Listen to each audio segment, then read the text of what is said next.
जय जय रघुवीर समर्थ। शुका सारिखे पूर्ण वैराग्य जाते, वसिष्ठा परिज्ञान योगेश्वराचे, कवी वाल्मिका सारिखा मान्य ऐसा, नमस्कार माझा सद्गुरु रामदासा. श्रीराम मला वाटते अंतरी त्वा वसावे, तुझ्या दासबोधासी त्वा बोध व्हावे. अपत्यापरी पाववी प्रेमग्रासा, महाराज या सद्गुरु रामदासा. जय जय रघुवीर समर्थ.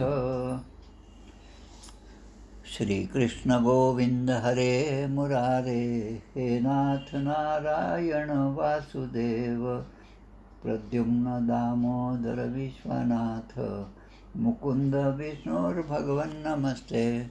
नारायणं नमस्कृत्यं नरं चैव नरोत्तमं, देवीं सरस्वतीं व्यासं ततो जयमुदीरयेत्. गोपाल कृष्ण भगवान की जय. सच्चिदानंदरूपाय विश्वोत्पत्त्यादिहेतवे, तापत्रय विनाशाय श्रीकृष्णाय वयं नुमः. कृष्णाय वासुदेवाय हरये परमात्मने, प्रणतक्लेशनाशाय गोविन्दाय नमो नमः. वसुदेवसुतं देवं कंसचाणूरमर्दनं, देवकी परमानन्दं कृष्णं वन्दे जगद्गुरुं. कृष्णकमलपत्राक्षं पुण्यश्रवणकीर्तनं, वासुदेवं जगद्योनिं नौमि नारायणं हरिं. कृष्णकृष्णेति कृष्णेति यो मां स्मरति नित्यशः, जलं भित्त्वा यथा पद्मं संसारात् उद्धराम्यहं. कृष्णाय वासुदेवाय देवकीनन्दनाय च, नन्दगोपकुमाराय गोविन्दाय नमो नमः. नमः पङ्कजनाभाय नमः पङ्कजमालिने, नमः पङ्कजनेत्राय नमस्ते पङ्कजाङ्ग्रे. गोपाल कृष्ण भगवान की जय. जय जय रघुवीर समर्थ. श्रीराम समर्थ. आषाढ शुद्ध 6. हां बरोबर. एक मिनटं. श्रीभगवानुवाच ज्ञानं परमगुह्यं मे यद्विज्ञानसमन्वितं, सरहस्यं तदङ्गं च ग्रहाणगदितं मया.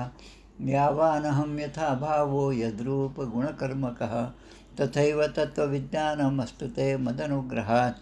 अहमेवासमेवाग्रे नान्यं यत्सदसत्परम्, पश्चादहं यदेतच्च यो वशिष्येत सोऽस्म्यहं. वृतेर्थं यत् प्रतीयेत् न प्रतीयेत् चात्मनि, तद्विद्यादात्मनो मायां यथा भासो यथा तमः. यथा महान्ति भूतानि भूतेषु चावचेष्वनु, प्रविष्टान्यप्रविष्टानि तथा तेषु न तेष्वहम्. एतावदेव जिज्ञासं तत्त्वजिज्ञासनात्मनः, अन्वयव्यतिरेकाभ्यां यत् स्यात् सर्वत्र सर्वदा. एतन्मतं समातिष्ठ परमेण समाधिना, भवान् कल्पविकल्पेषु न विमुह्यति कदाचित्. गोपाल कृष्ण भगवान की जय. नवमस्कंद. अध्याय प्रथम. वर्णिला वैवस्वत पुत्र सुद्युम्न, मनुचे 5 पुत्र उत्तम पृषधाद्री द्वितीयात. तृतीयात चवन ऋषी विवाहित झाला सुकन्येशी, नाभाग अंबरीश कथेशी निवेदिले चतुर्थात. दुर्वासा दुःखनिवृत्ती पंचमात सांगितली ती, इक्ष्वाकू मांधाता सौभरी कथा ती षष्ठात. त्रिशंकू हरिश्चंद्र कथा सप्तमी, सगरचरित्र अष्टमी, भगीरथ कथा नवमी, गंगावतरण.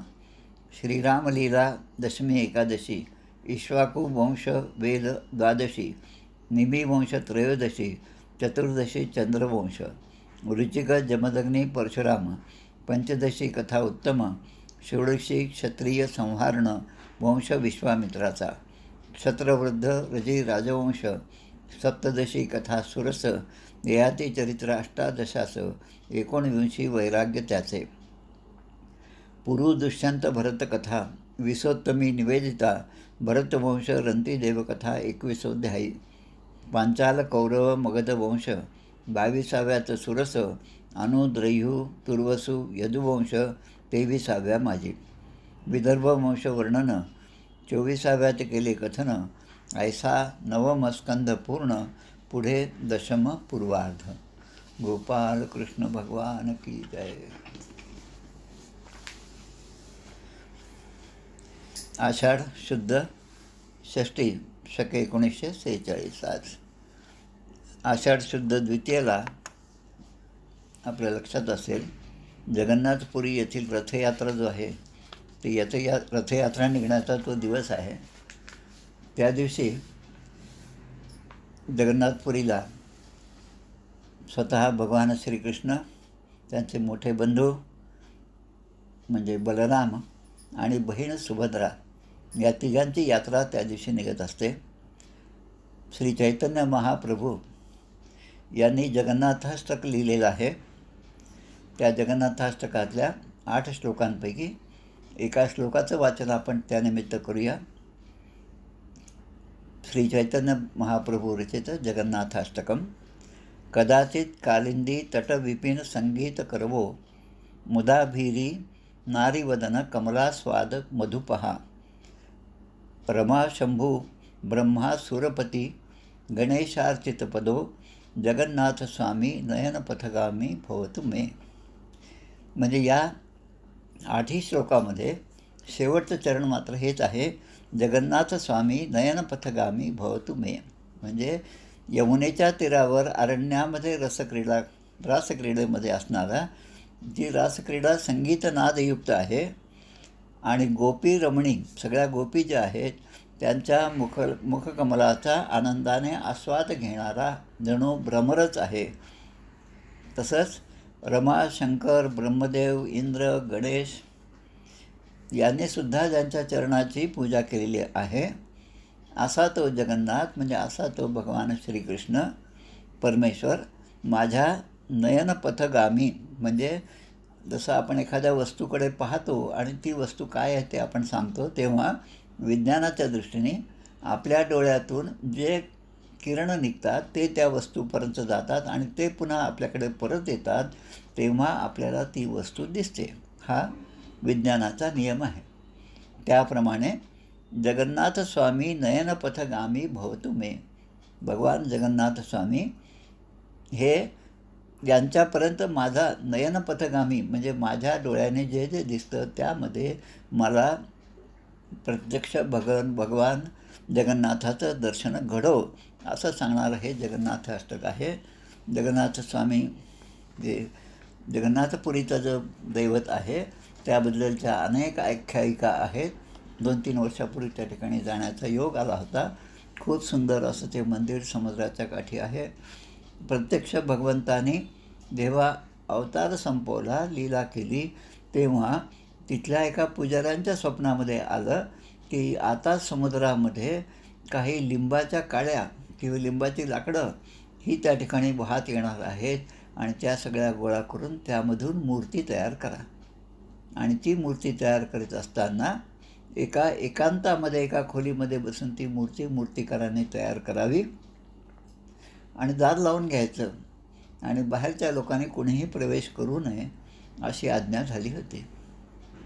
आणि ही कथा खूप मोठी आहे. खरं म्हणजे ती कथा वेगळी स्वतंत्रपणे सांगायला पाहिजे, ती आपण नंतर केव्हा तरी पाहूया. पण आपला आजचा जो आहे विषय त्याकडे आपण बोलूया. 9व्या स्कंधामधील 19वा अध्याय ययातीचा ग्रहत्याग. आता ययातीबद्दलचं चरित्र जे आहे ते आपण पाहत आहोत. मागच्या अध्यायामध्ये आपण पाहिलं ययाती जो आहे त्याच्यामध्ये गीतेमध्ये एक प्रश्न असा आलेला आहे, अर्जुनाने विचारलेला प्रश्न आहे, अथ केन प्रयुक्तोयम पापम चरति पुरुषः अनिच्छनपि वार्ष्णेय बलादिव नियोजितः. माणूस जो आहे देह धारण केल्यानंतर पापाचरणाकडे सहज कसा वळतो, त्याचं कारण काय आहे? आणि सत्वगुण जो आहे, सद्गुण जो आहे त्याच्यासाठी कुठेतरी वर्ग लावा लागतात. गीतेचा वर्ग, भागवताचा वर्ग असे वर्ग लावा लागतात. पण पापाचरणासाठी कुठे वर्ग लावतात का? सिगरेट कशी प्यायची म्हणून वर्ग आहेत, तिथे खूप गर्दी आहे, सगळे लोक त्या ठिकाणी जाऊन शिकत आहेत. त्यासाठी वर्ग नसतो. कारण या गोष्टी माणूस या अन्मार्गाचा त्याचं जे प्रेम किंवा त्याची जी ओढ असते त्याच्या ठिकाणी सहजच असते. आणि त्याचं उत्तर भगवंताने दिलेलं आहे, काम एष क्रोधेश रजोगुण समुद्भवा महाशनो महापाप्मा विद्धेनम इह वैरिणम. त्याप्रमाणे या ययातीच्या चरित्रामध्ये सुद्धा घडलेलं आहे. ययाती हा किंवा कोणीही माणूस जो आहे तो जसा स्त्रीकडे आकर्षित होतो तसा ययातीसुद्धा आकर्षित झालेला आहे. त्यांनी त्या विहिरीत पडलेल्या देवयानीला आपला शेला टाकून तिला आधार देऊन तिला बाहेर काढलं, इथपर्यंत भूतदया झाली. पण आता तिच्याबरोबर लग्न करणं आणि ते करत असताना पुढे दुसरं लग्न त्या शर्मिष्ठेशी सुद्धा करणं, हे सगळं म्हणजे तो आता संसारामध्ये अडकत चाललेला आहे. आणि असं जे आहे असं चरित्र आपण पाहिलं. आता त्या ययातीला आता हे सगळं पाहून या विषयामुळे आपण किती नागवलं गेलो हे त्याच्या आता लक्षात आलं. बराच काळ निघून गेला, त्याची चूक त्याच्या लक्षात आली. म्हणून आता तरी आपण आपल्या या नरदेहाचं सार्थक करावं असं त्याच्या मनाने घेतलेलं आहे. मला वाटतं सुमनताई आमच्या त्याचा व्हिडिओ जरा बंद करून टाका. सुमनताई व्हिडिओ बंद करा. माझ्या आत्या आहेत त्या पण ऐकत आहेत, पहिल्यांदाच ऐकत आहेत. त्यांना काही तसं ऐकू येत नाही, कानात मशीन घालून ते ऐकत आहेत. सुमनताई व्हिडिओ बंद करशील.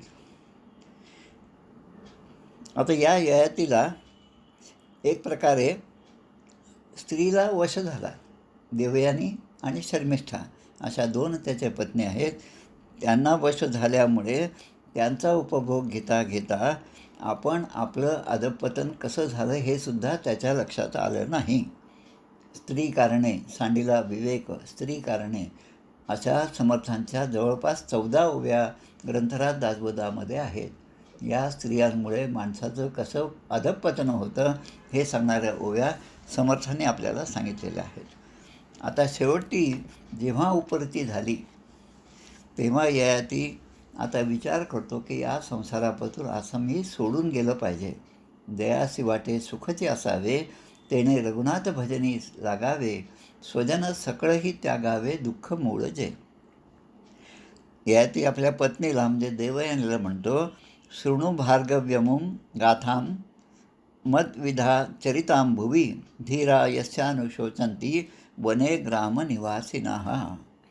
की माझ्यासारखा अशा अनेक लोक आहेत जे विषयांच्या मागे लागले आणि त्यांच्या आयुष्याची एक शोकांतिकात झालेली आहे. पण त्याच्याविरुद्ध ज्यांनी आपल्या इंद्रियांना जिंकलेलं आहे, जे स्थितप्रज्ञ आहेत, ज्यांची इंद्रिये त्यांच्या ताब्यात आहेत, अशा जितेंद्रिय पुरुषांना मात्र माझ्यासारख्या विषयी लोकांच्याबद्दल अत्यंत वाईट वाटत असतं. आणि म्हणून त्यांची धडपड असते की आपण जे हे साम्राज्य सुख भोगत आहोत तेच सुख इतरांनाही प्राप्त व्हावं आणि त्यासाठी ते आयुष्यभर धडपडत असतात.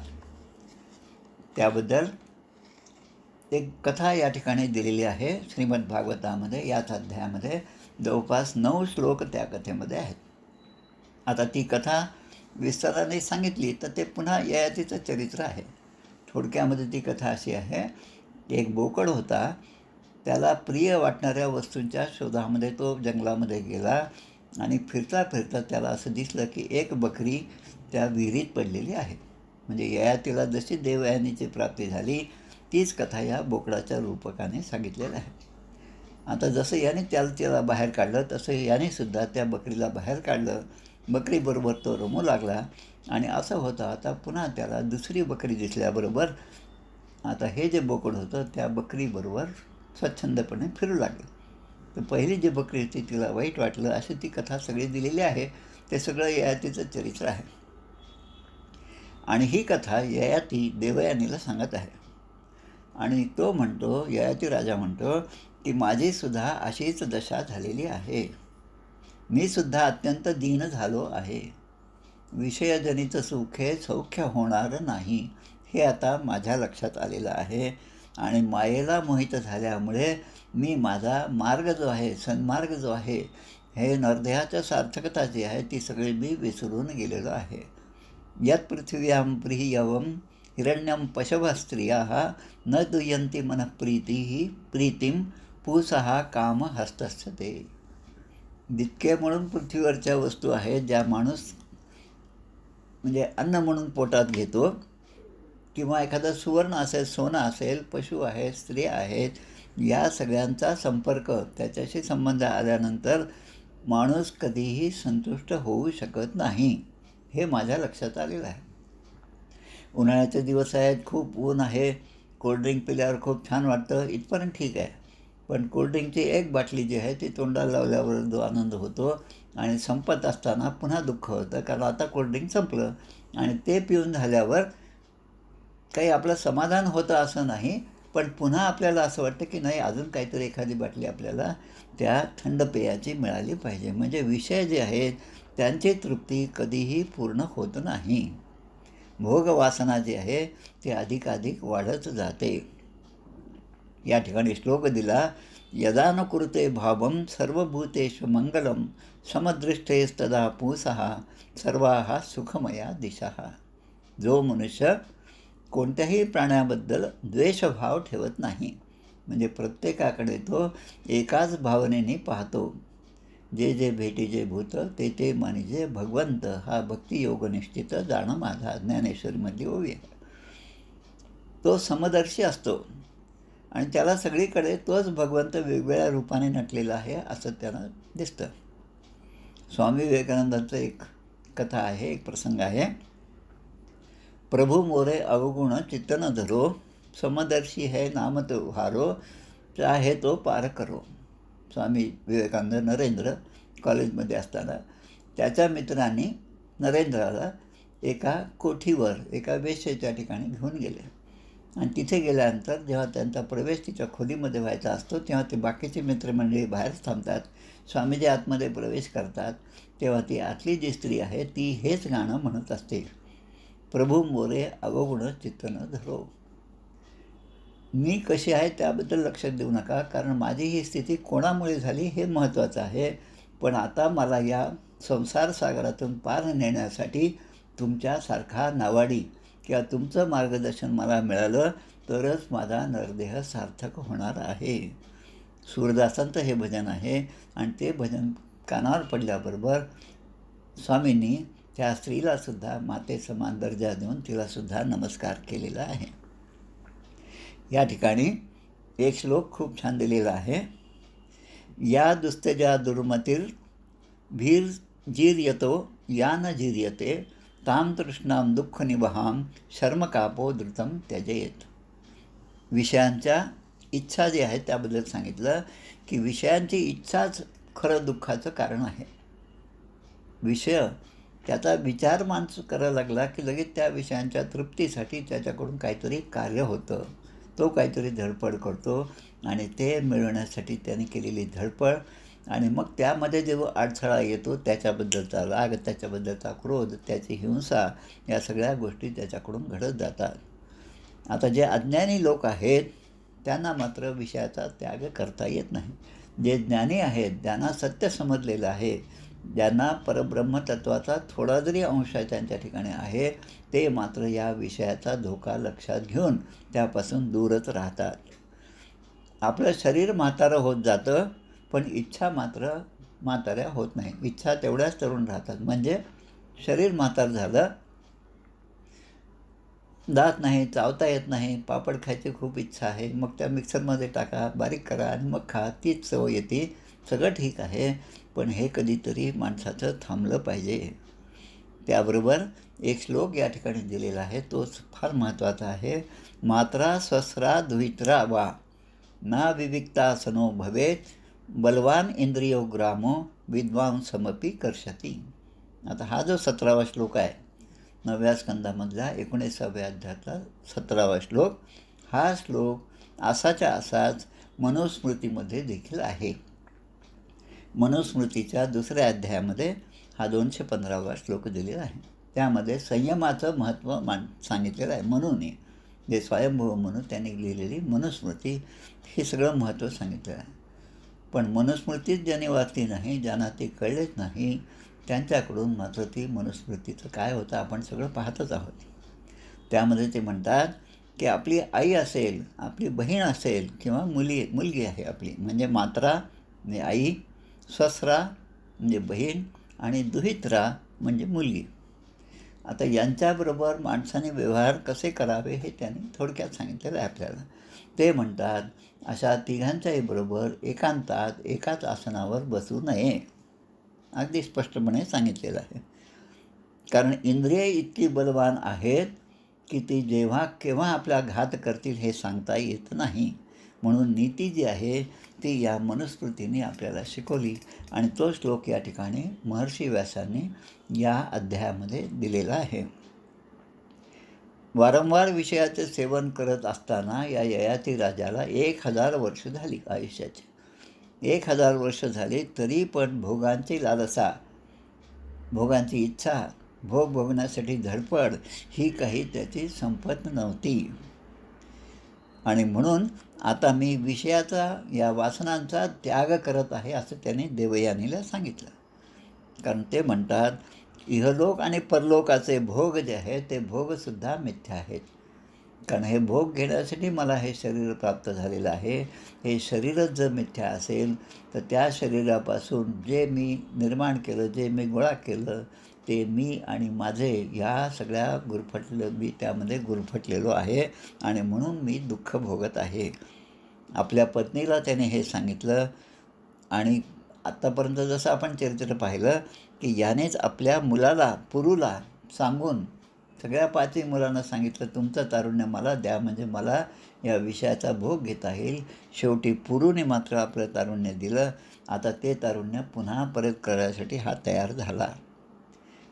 मग त्या ययातीने आपली जे मुलं होती त्यांना 4ही दिशांचं राज्य एकेकाला दिलं. आग्नेय दिशेला द्रह्यूला दिलं, दक्षिणेकडे यदूला दिलं, पश्चिमेकडे तुर्वसूला दिलं आणि उत्तरेकडे अनूला राज्य दिलं. आणि स्वतः मात्र जो पुरू होता, ज्यांनी याला तारुण्य दिलं होतं, सगळ्यात लहान मुलगा होता, त्याला राज्याचा अभिषेक केला आणि राजा म्हणून त्याला अभिषेक केला आणि तो स्वतः आता वनामध्ये निघून जायला तयार झाला.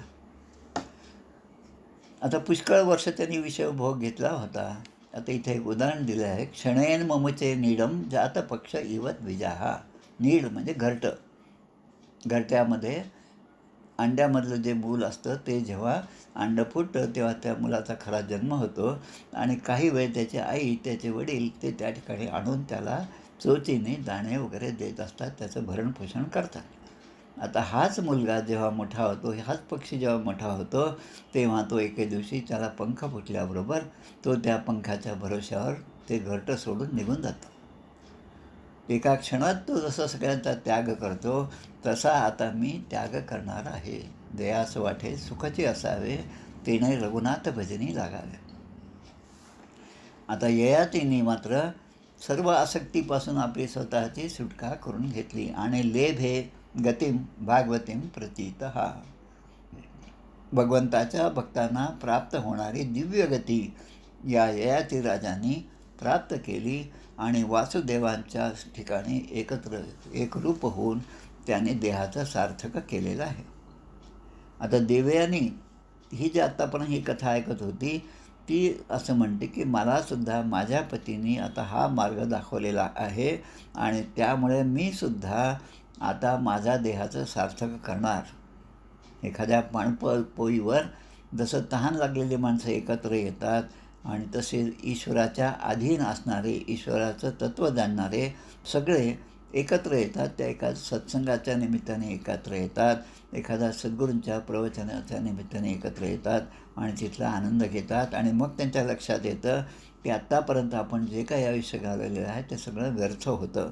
तसं या ठिकाणी त्या देवयानीने सुद्धा भगवान श्रीकृष्णामध्ये आपलं मन तन्मय केलं. सर्वत्र संगम उत्सृज्य स्वप्नोपम्येन भार्गवी. भार्गवी म्हणजे देवयानी. कृष्णे मनःसमावेश. कृष्णाच्या ठिकाणी आपलं मन जे आहे ते एकत्र केलं. सगळी इंद्रिये त्या कृष्णाच्या ठिकाणी एकत्र केलं. कृष्णाचं ध्यान समोर आहे, कृष्णाच्या लीलाचे आठवण आहे, कृष्णाचं नावसुद्धा ती घेत आहे आणि असं करत करत व्यधुनो लिंगम आत्मनः, म्हणजे आपलं लिंग शरीर जे आहे, वासनात्मक शरीर आहे, त्याचा तिने त्याग केला. नमस्तुभ्यं भगवते वासुदेवाय वेदसे सर्वभूताधिनिवासाय शांताय बृहते नमः. आणि ती देवयानी म्हणते की या सर्व जगाचे निर्माण करता, हे सगळं जग कोणी निर्माण केलं तर तुम्हीच केलेलं आहे. आणि प्रत्येकाच्या अंतरंगामध्ये आत्मरूपाने आपण त्या ठिकाणी असता. देही आणि देह, देह म्हणजे शरीर, देही म्हणजे आत्मतत्व जे आहे ते सर्वांतरी आम्ही तुम्ही असणाऱ्या सर्वस्य चाहम हृदय सन्निविष्टो मतस्मृतिर्ज्ञानमपोहनंच. आणि सगळ्यांच्या आश्रयरूप, सगळ्यांचा आश्रय म्हणजे सगळ्यात शेवटचा आश्रय काय असेल तर भगवंतच आहे. आणि सगळ्यात शक्तिमान भगवंता तूच आहेस. अशा वासुदेवांना मी नमस्कार करते, असं या ठिकाणी देवयानीने म्हटलेलं आहे. सर्वभूताधिवासाय शांताय बृहते नमः, असं म्हणून तिने त्यांना नमस्कार केलेला आहे. अशा प्रकारे हा जो अध्याय आहे, छोटासा अध्याय होता, 29 त्यामध्ये श्लोक होते, असा अध्याय या ठिकाणी समाप्त होत आहे. आता आपल्याला दुसऱ्या अध्यायाकडे वळायचं आहे. आज 2 अध्याय आपल्याला घ्यायचे आहेत. इति श्रीमद्भागवते महापुराणे पारमहंस्यां संहितायां नवमस्कंदे 19विंशोऽध्यायः. श्रीकृष्णार्पणमस्तु.